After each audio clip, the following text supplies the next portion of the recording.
Today on the Matt Walsh Show, the alleged consensus supporting so-called gender-affirming care has totally collapsed. This week, a major medical organization has come out and admitted that they do not endorse these procedures, and the evidence supporting the procedures is low quality, they say. Also, the White House struggles to name one single policy achievement of Joe Biden or Kamala Harris.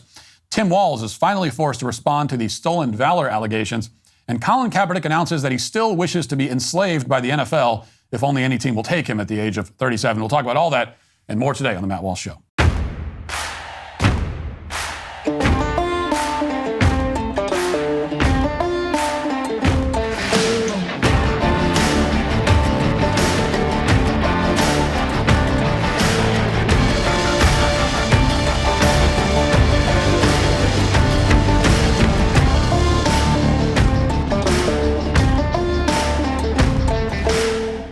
The Olympics have come to a close, but the fun is far from over. Good Ranchers is extending their offer for new subscribers to get a free gold medal add-on for the next 4 years. You can enjoy free plain chicken breasts, Angus ground beef, applewood bacon, or wild-caught salmon in every order for the next 4 years. Plus, with my exclusive code Walsh, you'll get an additional $25 off your first order. That's up to $1,200 in savings when you subscribe. You know, I've been a Good Ranchers subscriber for a couple of years now. And as a family of 8, this is our Good Rancher delivery is something we look forward to every 6 weeks when it comes in. And look, Good Ranchers is not only an amazing partner of this show, but they are also huge supporters of the Paralyzed Veterans of America. Every order supports American farms and American veterans. If you're a proud American, Good Ranchers is for you. Remember to use my code Walsh to claim $25 off your first box, free express shipping, and your free add-on for 4 years. Don't miss this summer special. Go to goodranchers.com. Use promo code Walsh. Goodranchers.com. American meat delivered. Consensus is a word that you hear a lot these days. And when you hear it, there's a good chance you're being told to keep quiet about something. For example, you might notice that celebrities are flying an awful lot for people who claim to be concerned about climate change. You might find it odd that politicians like Barack Obama are buying up giant seaside properties if they think the oceans are about to rise and wipe entire continents off the face of the earth. Then you might notice that average temperatures in your area haven't changed much in the past century, and that all seems quite odd. These kinds of observations might lead you to question whether man-made climate change is really a big deal, or if it's even happening at all. And in response, you'll be told that your questions are irrelevant. They're an affront to science, in fact, because a consensus has already been reached among experts, the blessed consensus. And one of the effects of this kind of consensus is that it signals to everyone else in the field, the experts so-called, that they need to fall in line immediately. Even if they disagree with the consensus view, they understand that they need to keep quiet or else they'll face professional consequences. So a declaration of consensus can quickly become self-reinforcing. To outsiders, it appears that an entire field is united when really it's not. Again and again, we've heard that there's a consensus among professional medical associations that these procedures are medically necessary. Everyone from the HHS secretary to the ACLU and the DOJ and everyone in between have made that claim repeatedly in state and federal courts, as well as the media and in every other form available to them. And with a handful of exceptions, virtually all of them overseas, no major professional medical association has stepped up to correct the record and clarify that there, in fact, is no consensus. Well, this week, that trend finally came to an end. So it turns out that all journalists, all they really had to do was ask some professional medical associations about their views on gender surgeries for adolescents. And if they had done that, the facade of consensus would have come crashing down. Well, that's exactly what Lior Sapir, a fellow at the Manhattan Institute, decided to do. He reached out to the American Society of Plastic Surgeons, or ASPS, which represents more than 11,000 members and 90% of the field of plastic surgery across the U.S. and Canada. This is also obviously a field that's deeply involved in gender-related surgeries on both adults and minors. So, their view on this would seem to matter. And Sapir wanted to know what the ASPS thought about so-called gender-affirming care for minors. Well, here's what the Society of Plastic Surgeons sent back. And if you're watching the video, you can see it on the screen. Quote, ASPS has not endorsed any organization's practice recommendations for treatments of adolescents with gender dysphoria. ASPS currently understands that there is a considerable uncertainty as to the long-term efficacy for the use of chest and genital surgical interventions for the treatment of adolescents with gender dysphoria, and the existing evidence base is viewed as low quality / low certainty. Wow. So in other words, there is in fact no consensus among major medical organizations about any form of so-called gender-affirming care for minors. And the people that that claimed there was a consensus, including the media outlets that claimed there was a consensus, they never even asked these medical organizations whether they agree with this or not. They just heard from the other media outlets that there is a consensus, and they were all telling each other about the consensus, and then they went and reported it to the public. And meanwhile, no one turned around and asked all these medical experts what they actually think about it. That's what happened. And that's a lie that's been repeated by the Biden administration and the media repeatedly, but it's not true. And again, all it took to establish that it wasn't true is for one fellow at the Manhattan Institute to just ask the Plastic Surgeons Association about this. They apparently weren't going to volunteer the information because on top of this, they're, of course, enormous cowards. But when asked, they're willing to say in writing that they don't endorse any of these alleged treatments for children. That's how flimsy the consensus on these gender experiments really is. Now, this admission from ASPS has massive ramification for procedures that are underway right now in the United States. As City Journal notes, the WPATH standards, which pretty much all major hospitals follow, doesn't specify any strict age minimum for gender surgeries. These are standards that the Biden administration has also defended in federal court. And these standards have been put into practice, apparently without the endorsement of a major medical association like the ASPS, that again represents doctors who are the ones who would be performing these procedures. An analysis by the Manhattan Institute using data from a national insurance database from 2017 to 2023 found evidence that roughly 5,000 to 6,000 double mastectomies have been performed in this country on girls under the age of 18 in the name of so-called gender-affirming care. And at least 50 of those girls were apparently under the age of 13. And that last part bears repeating because it's so horrific. In dozens of cases, girls under the age of 13 have had their breasts removed in order to affirm their gender. So these are numbers that both medical associations and politicians routinely lie about, but they're verifiable. And if anything, they're undercounting the actual number of these procedures. The insurance database doesn't capture out-of-pocket procedures at all, for example. And in some cases, there's reason to believe that hospitals are coding these procedures to suggest that they're not related to gender dysphoria, even when they clearly are. So the numbers that you're hearing, you should put there's an asterisk, and really, it's at a minimum, these are the numbers. For instance, as the Manhattan Institute notes, there's been a nearly 7-fold increase in the number of so-called non-binary mastectomies that have been performed on minors from 2017 to 2023. And these are mastectomies that are intended to make the patient look non-binary, whatever that means. Actually, we know what it means. It means that these are girls having their bodies permanently surgically altered to look, roughly more masculine, even though these girls don't even actually identify as boys. They identify as some other category with no clear definition at all. The number of these procedures went from 70 in 2017 all the way up to 470 last year.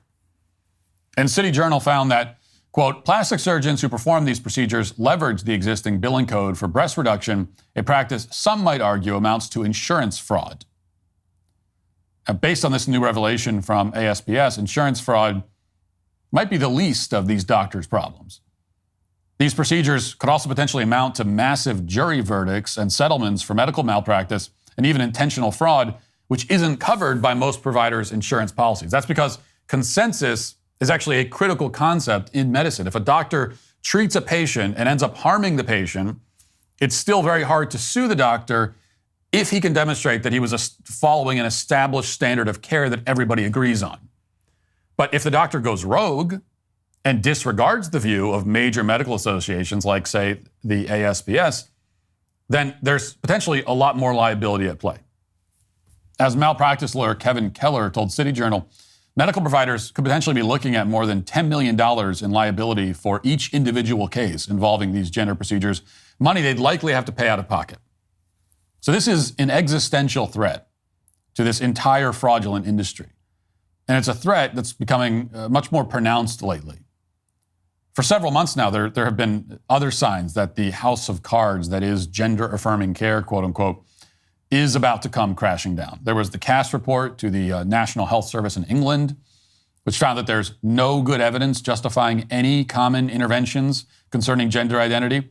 Then there was the ruling in the Sixth Circuit Court upholding Tennessee's ban on the castration of children over the objections of the Biden administration and the ACLU. There were also the leaked WPATH files, which exposed internal communications in which WPATH officials admitted that they didn't know what they were doing in many of these cases or what the long-term effects would be. And there was the declaration from the American College of Pediatricians, a relatively small group, which called on all major medical organizations to stop the promotion of social affirmation, puberty blockers, cross-sex hormones, and surgeries for children and adolescents who experience distress over their biological sex. And that's a quote from them. All of these developments have taken place in the last year.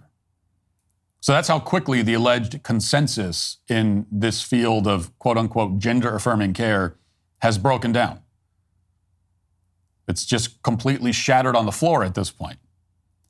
Even as the number of people who might seek to access these procedures is increasing. Gallup just found that nearly 8% of adults currently identify as LGBTQ+, which is a significant jump from 5.6% just 4 years ago. And as the Post-Millennial reports, many of these new additions to the alphabet umbrella are young people. Quote, for each generation, a person is about twice as likely to identify as LGBTQ as opposed to the generation before. And of course, many of these young people, particularly the ones who identify as transgender, are very likely to seek out hormones, surgery, puberty blockers, or some combination of those things. This is a trend that's only possible because of a manufactured, artificial, totally fraudulent consensus of alleged experts.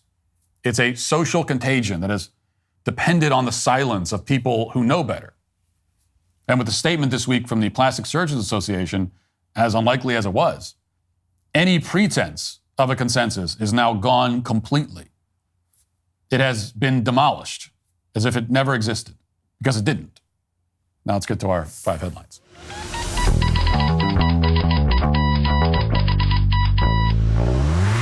Time is one of our most precious commodities. Don't waste the precious little time you have with mind-numbing TV shows or the latest TikTok dance trends.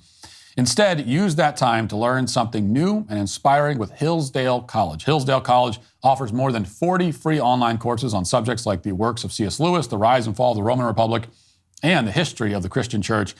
If you're not sure where to start, check out American Citizenship and Its Decline with Victor Davis Hanson. In this 8-lecture course, Dr. Hanson explores the history of citizenship in the West and the threats it faces today, like the erosion of the middle class, the disappearance of our borders, the growth of an unaccountable deep state, and the rise of globalist organizations. This course presents the great triumphs and achievements of our nation's past, as well as the shortcomings and failures. It offers a broad and unbiased study of our nation's history. The course is self-paced, so you can start whenever and wherever you want. Start your free course, American Citizenship and Its Decline, with Victor Davis Hanson today. Go to hillsdale.edu/Walsh to start. It's free. It's easy to get started. That's hillsdale.edu/Walsh to enroll. hillsdale.edu/Walsh. This is from a couple of days ago, but I think it's worth talking about briefly. The Daily Wire reports White House Press Secretary Karine Jean-Pierre came up empty when asked by a reporter on Monday to name a specific policy achieved by Vice President Kamala Harris. Harris, who has yet to hold a press conference since becoming the Democratic nominee, has been slammed for her record on the border crisis after being tasked by President Joe Biden to address the root cause of illegal immigration.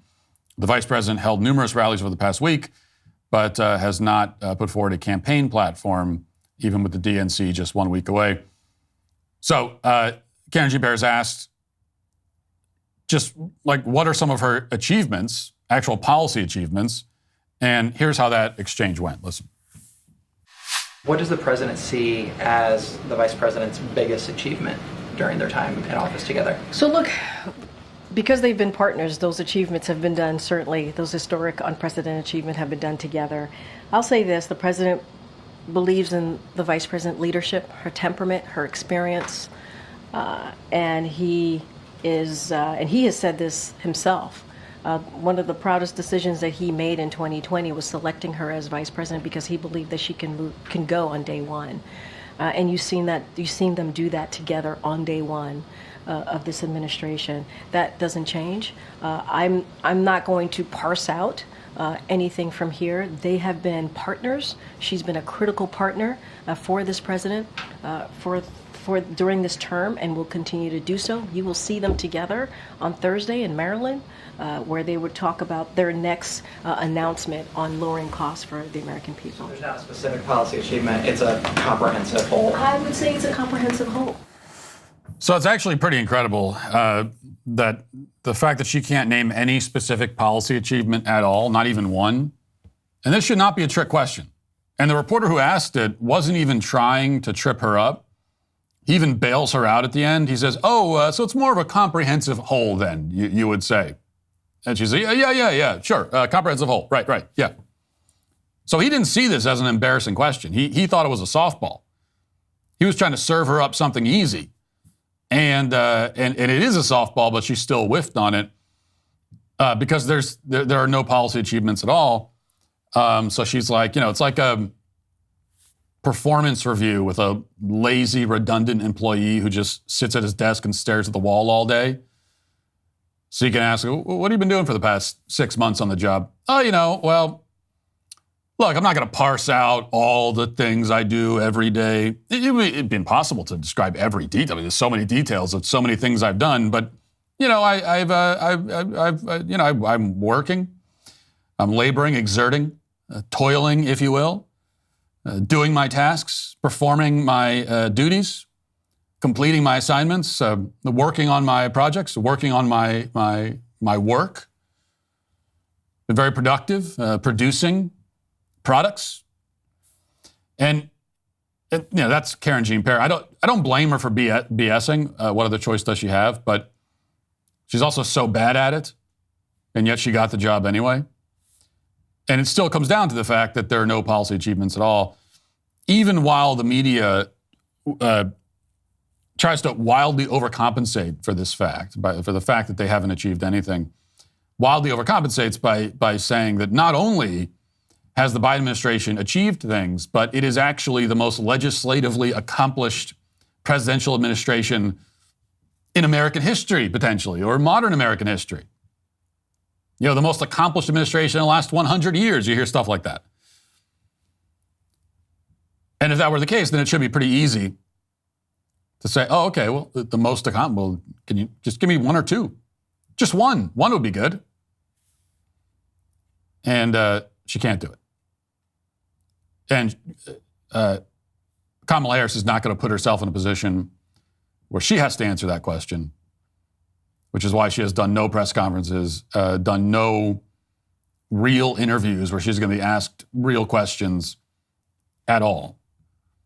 Meanwhile, I just saw, and I think that this is true, that Donald Trump is, from what I saw just on Twitter a second ago, has announced another press conference that he's going to do tomorrow or at some point this week.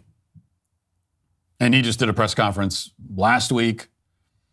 So Donald Trump is out there. I mean, he's doing interviews. He's doing the rallies. He's showing up on live streams. He was just talking to Elon Musk on Twitter for like 2 hours. These like long flow. And you could say all you want. And of course, they were with the Elon Musk and Donald Trump conversation. Of course, people on the left were saying, that's a softball.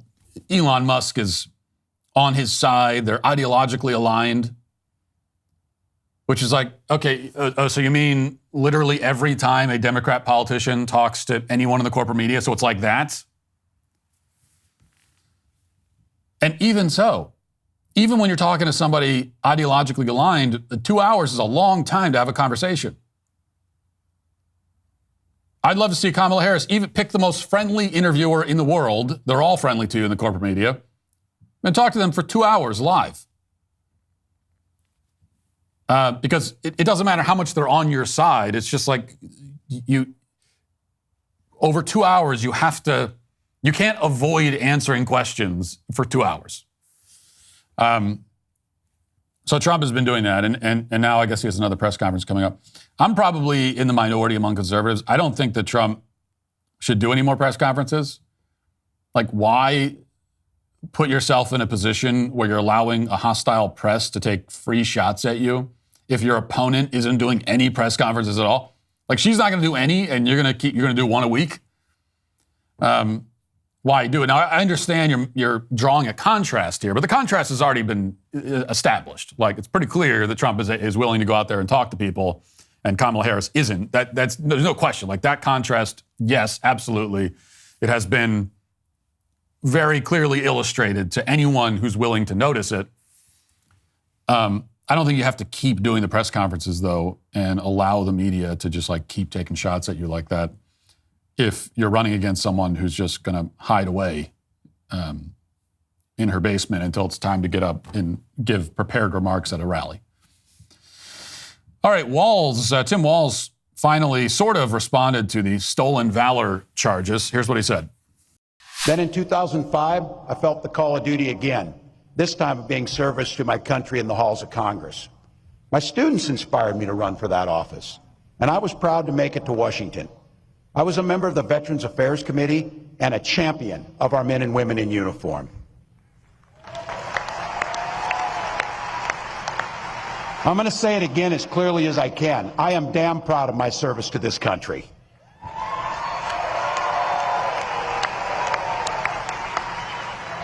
And I firmly believe you should never denigrate another person's service record.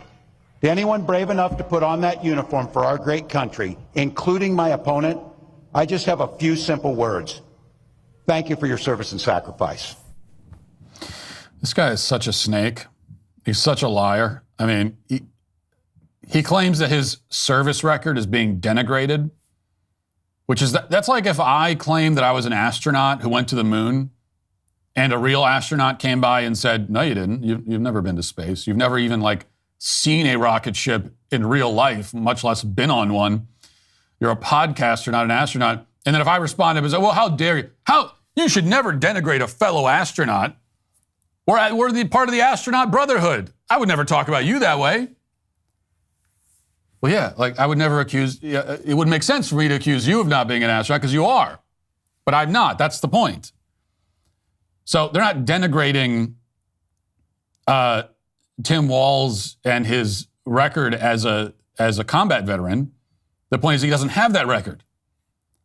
No one's denigrating combat veterans. They're denigrating him for saying that he is one when he isn't, which is actually kind of like the opposite of denigrating, veterans and someone's military service record. It's a respect for veterans. It's a respect for people in the military when you take it seriously that someone's lying about it. So that's what they're going to go with anyway. But I think the fact that Tim Walz feels the need to address this at all shows that it is, that this attack, which is true, pointing out that he's guilty of stolen valor, it shows that it is landing, that he can't just ignore it, which is certainly what he'd prefer to do if he could. Also want to play this on the subject of Tim Walz. Here's Lisa Hansen, a small business owner in Minnesota, who was shut down and eventually arrested by Tim Walz during COVID. Let's hear what she has to say. When COVID happened, and in the state of Minnesota, my business is located in the state of Minnesota, southern Minnesota. It was a lovely wine and coffee bistro, and it had been in operation for going on 8 years by the time that my business was shut down and destroyed.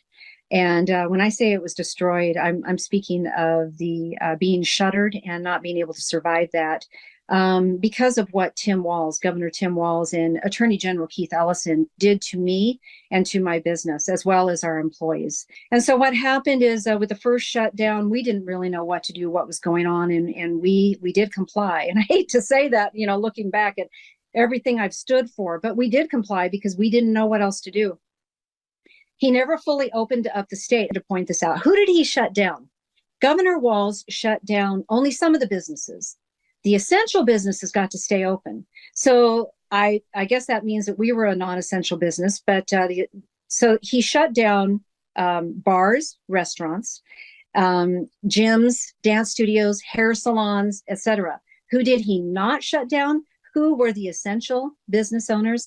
That would have been your big box stores with hundreds and hundreds of people coming to visit through their doors a day, mingling and being close. He did not shut down liquor stores. He did not shut down strip clubs. So we opened up. I can't tell you for sure how long we were open, but immediately within 24 to 48 hours, the state came down on us with a vengeance. They attacked me, a woman, small business owner, as well as other small business owners in the state of Minnesota. They came down, they sent the health department down, they sent everything they could against us. They employed all of their resources against we the people. I went to court. I was found guilty. I was given sentenced to 90 days, which was the max sentencing. And I was also fined $1,000, which was the max fine for this supposed thing that I did where I was standing on my rights. So that's how much Tim Walz supports small business owners, how much he supports female business owners, that he arrested one, not just one, but this one, along with many others, for the crime of opening their business and trying to make money to feed their families. And this is the same guy, remember, who said, mind your own business? That was his line about anyone who attacks him, mind your own business. Well, you certainly weren't minding your own business when Lisa Hansen tried to open her store and, God forbid, make some money to take care of her family. And this is, but the most depressing thing about this, and this is maybe one of the most, as the kids would say, one of the most black-pilling things. I don't know if the kids say that anymore. Is that black pill, red pill? It might just be a millennial thing. I don't know if the kids are carrying on that torch or not. But anyway, black pill is the fact that COVID and everything that happened during COVID and the lockdowns and everything, the fact that it seems to be politically irrelevant at this point. Which, rewind the clock 4 years, when COVID was all that was happening in the world, and it was all that anybody was talking about, and it had totally taken over all of our lives, you know, even whether we liked it or not, and none of us did, totally taken over all of our lives. They're shutting down businesses. You can't leave your house. You got to wear a mask, right? And if you could rewind the clock back 3 or 4 years, and someone had told you that in the next election, in 2024, this won't matter at all. Like, no one's going to care about any of this. It will have no impact. And all the people responsible for this, people doing this to you, they'll face no political ramifications whatsoever. If anyone had told you that 4 years ago, you wouldn't have believed it. But that's where we are. Maybe that can change. I hope that it can. Okay, because this is not ancient history. This didn't happen 100 years ago. We all lived through it. And if this is now irrelevant, the fact that he was putting business owners in jail for opening their business, if we allow that to be completely politically irrelevant, then, I don't know, shame on us. This was a fun moment. Caitlin Collins is an anchor at CNN, was on Stephen Colbert's show for some reason. I have no idea why a CNN anchor was a guest on The Late Show, but she was. It's hard to imagine a more boring, less entertaining guest, but there she was. And actually, something entertaining did happen, much to the chagrin of both Colbert and Collins. Let's watch. Trump has kind of been thrown on his heels by this, and he's not really sure how to go after Vice President Harris. He knew his attack lines on President Biden. He really has struggled with how to go after someone who's 20 years younger than him, who is a different gender, a different race. It's kind of been this moment where he has not been able to coalesce around a single attack line. I know you guys are objective over there, that you just report the news as it is. I know. CNN makes it. I know. Is that supposed to be a laugh line? I wasn't supposed to be, but I guess it is. That is truly humiliating. Colbert calls CNN objective and the audience laughs. And here's the thing. The audience isn't even laughing maliciously or sarcastically. They honestly thought that it was a joke. They assumed quite fairly that someone would only say that if they meant to be funny. And that was probably the first laugh they got the whole show. It's like Stephen Colbert does not say funny things very often. And I think that they were relieved. They said, finally, a moment of levity in this comedy show. And they laughed. And because in their minds, hearing someone say CNN is objective, it's like hearing someone say, the DMV is a lot of fun. It just, people interpret that as inherently absurd. You must be joking if you're saying that. Because it is inherently absurd. But the more interesting thing to me is that Colbert didn't realize that the audience would find the comment funny. Right? In his world, CNN actually is an objective news source. So think about that for a moment. Really reflect on that. Imagine how delusional, how ensconced in your own bubble you have to be to see CNN as anything but a propaganda outlet. Even if Colbert himself likes CNN, how does he not realize how everyone else sees it? That's the remarkable thing. I mean, we use the phrase out of touch a lot, but here it really applies. These people are out of touch. Just it cannot be overstated the degree to which they are out of touch. And everybody's in their own bubbles to a certain extent, you could say. I'm surrounded by lots of conservative people all the time, so I have my own bubble in that sense, just like we all do. But I'm exposed enough to other perspectives that I know how the left thinks. I know how they perceive things. I know, for instance, that if I was in front of a crowd that included liberals, it would be a laugh line for me to say that Fox News is the most objective cable news channel. Like, I wouldn't be surprised. It would not surprise me for people to laugh at that. I understand that that's how Fox News is perceived, especially in the liberal world. Now, I happen to believe that Fox News actually is the most objective and the fairest of all the cable news channels, TV news in general. Low bar. It's a low bar to get over, but still. Yet I know that to about half the country, such a claim is seen as downright hysterical. I'm aware of that. And it's amazing that someone like Stephen Colbert doesn't have that level of understanding. Or any understanding at all, which also explains why his show just isn't funny, why he's not an effective comedian at all. And it's the contempt he has for people that he disagrees with politically, but even more than the contempt, it's just he doesn't understand most of the country. And so you can't, it's hard to make comedy that appeals to most of the country and is funny to most of the country if you don't understand the people that you're talking to. You don't understand your own audience. The white guys who brought you What is a Woman are back with our next big question for America. Am I racist? Coming to theater September 13th. I went deep undercover as a certified DEI expert. Let me tell you, it's even more absurd than you'd imagine. You'll be shocked at how far these race hustlers go, how much further I had to go then to expose them all. Pre-sale tickets are available tomorrow. It's absolutely crucial that you buy them. Why? Well, because the more tickets we sell now, the more theaters that will show it. It's really that simple. We're fighting the left with every ticket purchase. And when we fight, we win. Remember, the only way to take DEI seriously is to seriously laugh at it. Am I Racist, then, is the way to do that. Pre-sales start Thursday at amiracist.com. Now let's get to our daily cancellation.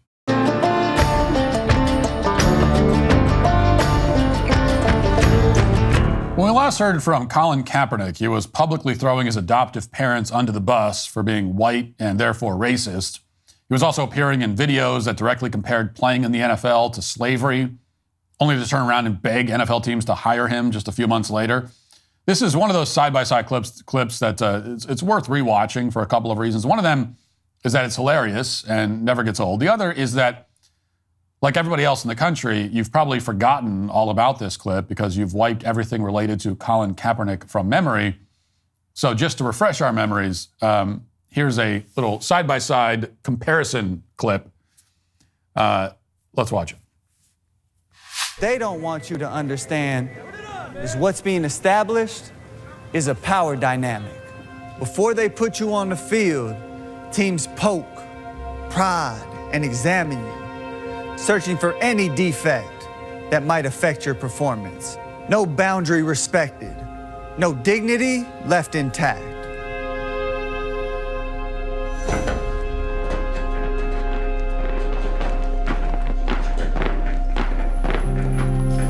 Come on, boy, hurry up. Look at that shape there. Look at this.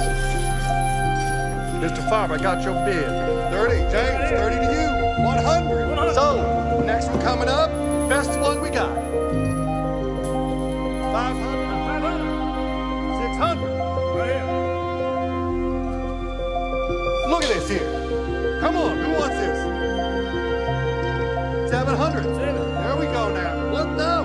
1,000. We want to make sure that we come out, we show everyone I can still play, still throw it, and really just looking for an opportunity for a door to open, to have that be a pathway to be able to get back in there, get a starting job, and lead a team to a championship.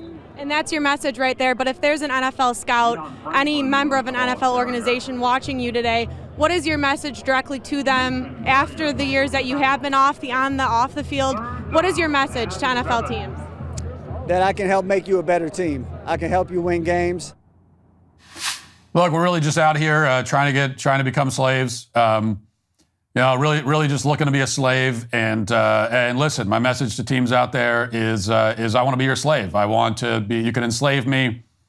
I'd be a great slave for you. I'm really well equipped to be a slave. Just get me up on that auction block, and I'm there. And let's go win a championship. Okay, let's go win. I'll beat the other slaves. The other slaves got nothing on me. I'll defeat all the other slaves in the slave competition, and I'll frankly be the greatest slave. I'll be the best slave. I still could be one of the best slaves that's in of all of slavedom. That's what he said. Now, when I posted this video on Twitter a couple of years ago, even Kaepernick's defenders were stunned by the utter shamelessness of it. There's really no way to come back from a clip like that. Once you compare a career in the NFL to being a slave, you can't turn around and say that you really want to play in the league again and be a slave. People will tolerate a lot of hypocrisy these days, but that's a bit much for most people. And it was around this point that BLM types started to realize what everybody knew for a long time, which is that everything about Colin Kaepernick is fake. He's the single greatest con artist to ever play in the NFL. He's the greatest con artist in the history of professional sports. So he disappeared, and the rest of us began focusing on things that are more important than Colin Kaepernick, which is a list that is quite literally endless. But Cap was unfazed. He did not retreat into obscurity to preserve whatever dignity he might have left. Instead, apparently, he set his sights on rejoining the NFL. That's what Cap says he's been doing for the last 2 years, trying to get back into the league that dumped him nearly 8 years ago when he was a middling backup quarterback. So here's an interview with him from just this week. And again, this guy's like 38 years old now. Here's what he said. Will we see you play NFL again? We're still training, still pushing. So hopefully we just got to get one of these team owners to open up. What would it mean to you to play NFL again? It's something I've trained my whole life for. So be able to step back on the field, I think that would be a major moment, major accomplishment for me. Also, I think it's something that I could bring a lot to a team and help them win a championship. Be a major moment to step back into to being a slave again, get back out on the plantation. Would be a major moment for me, major moment for the plantation, and I'm ready to do it. I'm ready to be a slave. He says, I think I could bring a lot to a team and help them win a championship. And this is a quarterback who hasn't thrown a pass in an NFL game since New Year's Day of 2017. He's training every day to play professional football, which at this point is just as delusional as me training every day to play professional football. We've reached a stage of this story where Kaepernick is playing very much the role of an obsessive ex-girlfriend still pining after a man who got married, had kids, hasn't thought about her in a decade? If he wasn't such an obnoxious narcissist, you might even feel some pity for him. In the same way that you might feel pity for like a tone-deaf singer embarrassing himself during an American Idol audition. But Kaepernick is an obnoxious narcissist, in fact, so, and he doesn't actually believe anything that he says. He doesn't believe when he says the NFL is like slavery, just like he doesn't actually believe the police are racist. Kaepernick is a fraud who only knows how to do one thing, which is to say the right things at the right time to maximize his relevance and therefore his income. At least historically, he's been good at that, at least. He's a bad storyteller at a time when bad storytellers, for some reason, are in demand. And as if to put as fine a point on that as possible, Colin Kaepernick just launched an AI company that promises to help creators tell fictional stories. And we're not making that up. Colin Kaepernick, like Google and ChatGPT before him, is getting into the generative AI game. He actually pushes his new company in the same interview where he says he wants to get back into the NFL. Watch. What are you doing at the moment? Tell us a bit about your new company as well. Yeah, so just started a new company. It's called Lumi Story AI. We are focused on using Gen AI to help creators create better. So create their stories independently, help them publish them, help them merchandise them, do that all on one platform. Our vision is the future looks like every individual creator being like Disney. That last line sounds like more of a threat than a promise. Our vision is every individual creator being like Disney. Imagine that. We can have total uniformity in all cultural output. Even the work of independent, small-time creators will be indistinguishable from the slop that mega corporations produce. Hallelujah. All these creators need to do is download Colin Kaepernick's AI app, and at the click of a button, they too can auto-generate content featuring strong trans, lesbian lead characters and racist white people. Who could resist a future like that? Now, apparently, a lot of venture capital firms can resist it because Kaepernick's company has reportedly only raised $4 million so far, and that money is coming from notoriously talented investors such as Chameleonaire. And that's not exactly encouraging since Kaepernick's competitors are companies like Google, which have access to billions of dollars. And Google has already made an AI that doesn't recognize the existence of white people. They call it Gemini. It was a whole episode, you might remember it. So how can Kaepernick, of all people, possibly innovate in this space with just $4 million? Well, based on an interview that Kaepernick recently did with Bloomberg, there's actually no plan for innovation here. His company, Lumi, isn't going to do anything that other AI programs aren't already doing. His boldest claim appears to be that Lumi will enable people with no talent whatsoever to create content involving writing and illustrations, meaning comic books from what I can tell. So people who are illiterates with no drawing talent whatsoever can pay Colin Kaepernick, and then they'll be competing with Disney just like that. This is the latest scam that Kaepernick is pushing. Watch. The interesting part is sometimes creators have gaps in their skills. So sometimes illustrators, they need help with writing. Or writers, they need help with generating images. And if you're a creator like me who doesn't have either of those skill sets, we'll help you with both of those to get to a final product from an original idea. Sometimes creators have gaps in their skill sets. For instance, sometimes creators can't create. Sometimes the gap in their skill set is that they can't do anything at all. And Kaepernick admits that he's one of those creators. He's a creator who can't write or draw or do anything. So how is he creating anything at all? He cannot do anything. Well, you just let the computer do it. And then at that point, like, how are you even the creator if you just start pressing a button like, computer, do that? Oh, here it is. You're not really a creator. The computer is the creator, not you.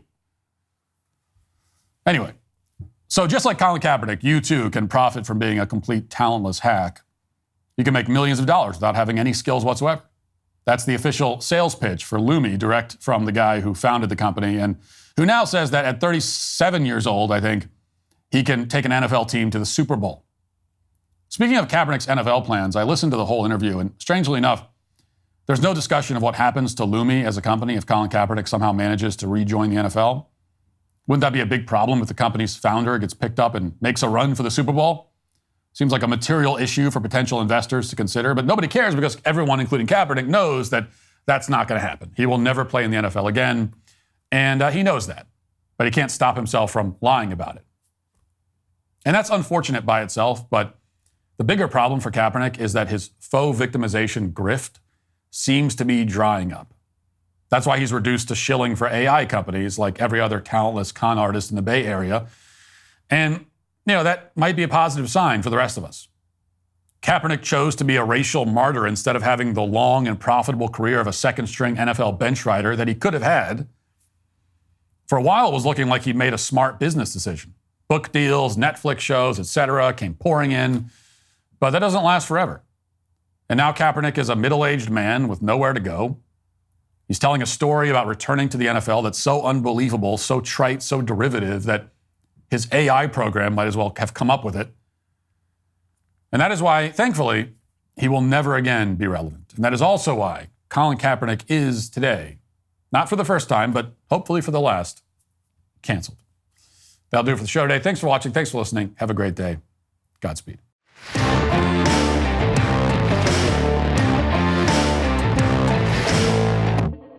Republicans are Nazis. You cannot separate yourselves from the bad white people.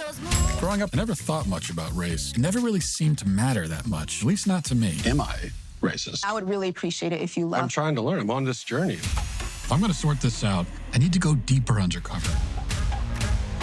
They gonna say I'm racist. Joining us now is Matt, certified DEI expert. Here's my certification. And what you're doing is you're stretching out of your whiteness. This is more for you and less for you. Is America inherently racist? The word inherent is challenging there. I want to rename the George Washington Monument to the George Floyd Monument. America is racist to its bones. So inherently. Yes, this country is a piece of shit. White. Folks. White. Trash. White supremacy. White woman. White boy. Is there a black person around? There's a black person right here. Does he not exist? Hi, Robin. Hi. What's your name? I'm Matt. I just had to ask who you are because you have to be careful. Never be too careful. They gonna say you racist. In theaters September 13th, rated PG-13.